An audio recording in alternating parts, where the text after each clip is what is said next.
মক্কা ও মদিনায় কবুতরকে খাবার দিলে জরিমানা, নাগরিকদের সচেতন থাকতে আহ্বান। মক্কা ও মদিনা, সৌদি আরব।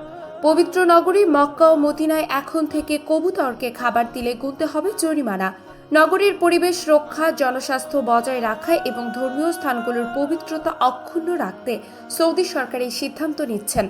হোলি ক্যাপিটাল সেক্রেটারিয়াল অর্থাৎ পবিত্র নগরীর সচিবালয় জানিয়েছে, নগরের পরিচ্ছন্নতা রক্ষা ও রোগ জীবাণুর বিস্তার রোধে এই নিষেধাজ্ঞা কার্যকর করা হয়েছে।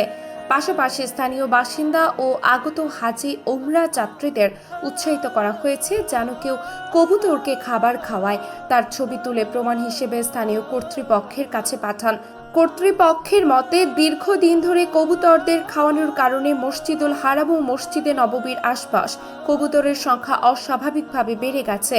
এতে তাদের মল ও অতিরিক্ত জমায়েত থেকে বিভিন্ন রোগ জীবাণু ছড়ানোর ঝুঁকি তৈরি হয়েছে এবং ভবন ও ধর্মীয় স্থাপনাগুলোরও ক্ষতি হচ্ছে।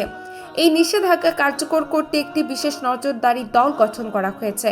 আইন ভঙ্গকারীদের বিরুদ্ধে জরিমানা আরোপের পাশাপাশি আইন প্রয়োগকারী সংস্থার তৎপরতা জোরদার করা হয়েছে।